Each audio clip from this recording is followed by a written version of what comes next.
Hey you guys, this is your girl Honey, and I know it's been a while, but I'm just coming back just to talk about some things that have really been on my mind. Just to give a little brief, um, I guess you would say a little brief synopsis on some of the things that I have been seeing, overhearing, reading, and witnessing. And it's all related to self love and self acceptance.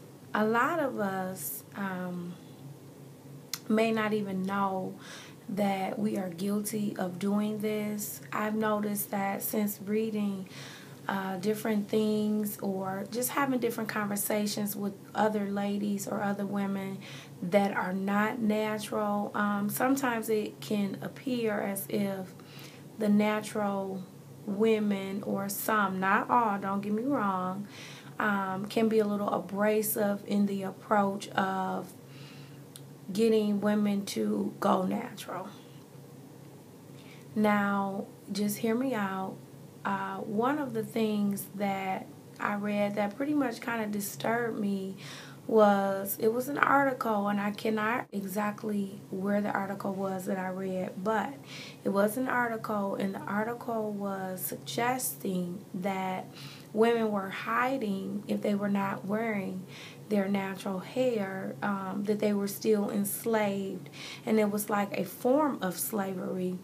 And it just kind of spoke to me, and I just wanted to just talk to you guys and just kick it and keep it real.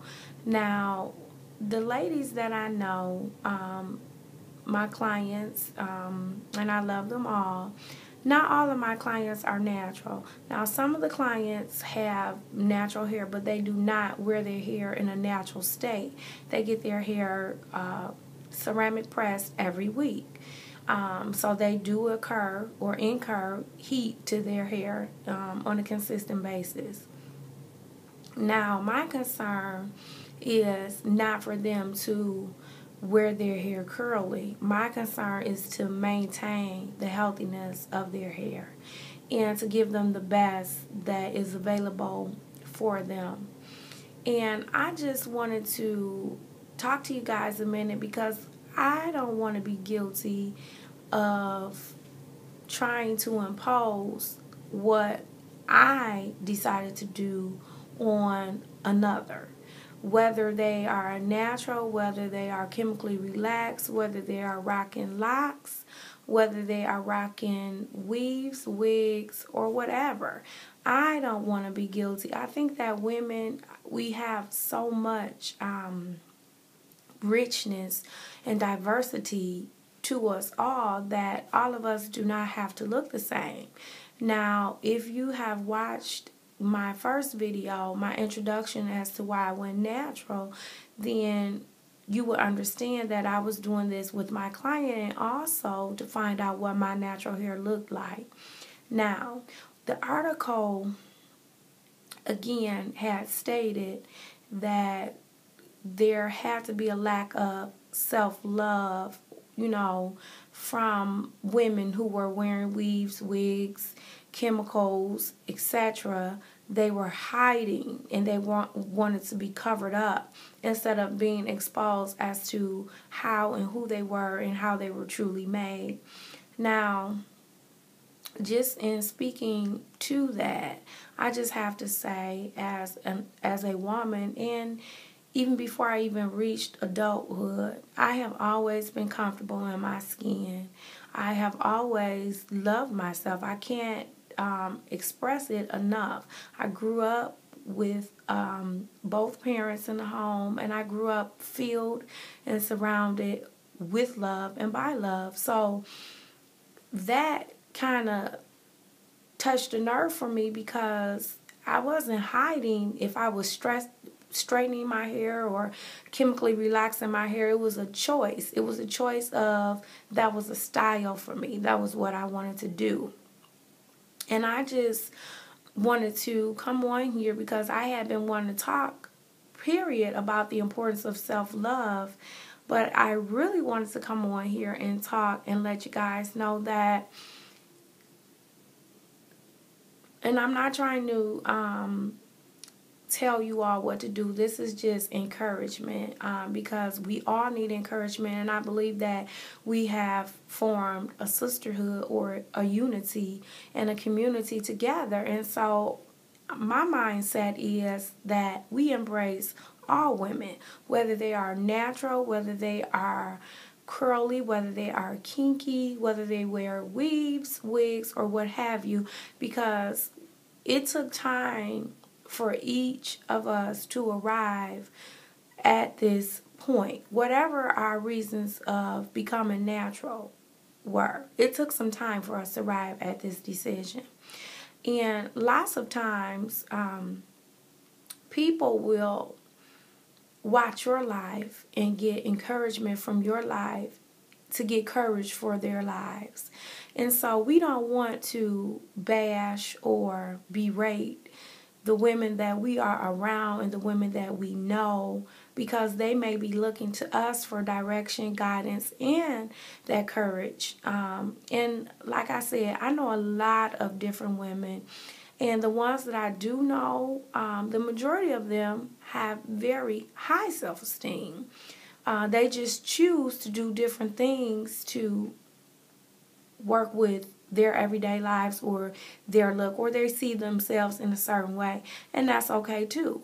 And then on the other hand, I run into women who suffer from low self-esteem, and as my job as a cosmetologist is, I try and give them the encouragement and the vision that I see, and try and get that picture to match with the picture or the image that they have in their mind. And I just really wanted to say that it is so important as women that we try and make a connection to other women, to other sisters, to just, it's okay to be who you are. Everybody is an individual. Everyone makes choices that are good for them. And pertaining to them and what's best for them. And my goal and my hope and my desire is to respect those decisions, not to beat someone down because I've chose to make a decision that is good for me at this point, but to encourage them that, okay, if you are going to remain in a weave, then this is the maintenance or this is the care that you will need for your hair. Or if you are going to remain in a chemical relaxer, then this is what you need to do for your hair. But not to shun them and to omit them from the sisterhood community, because we've done that far too long. And I just want to make sure that we are mindful. And again, this is just an encouragement video, that we are mindful that we are not those of us who have crossed over to becoming natural, that we are not aborting our other sisters because they are not natural, that we still keep the unity of the sisterhood together. Like I said, it is so very important. Now, the next issue that I wanted to speak about is the importance of loving yourself and making decisions that are good for you. Now, when I decided to go natural, yes, I did talk to my husband, but my husband knows I have always been an individual. I am not a clone. I am not a Stepford wife. I am not a Barbie doll. I like to rock. I like to go with what I feel. And at that particular point, I had been wanting to know more about the natural hair community. So this, in tune with my client coming in the door, gave me another opportunity, or more of an opportunity, to be able to embrace this journey that I wanted to take. Now, in discussing it with him, it was out of respect to let him know, listen, honey, this is what I'm going to do. This is what I'm going to be embarking on. But it was at no time to get his permission, because understand this, I am an adult, I am grown, and I make my own decisions. Now, I would have loved for him to be happy about it, but if he was not happy about it, that was not going to stop me from doing what I needed to do for me. And that has a lot to do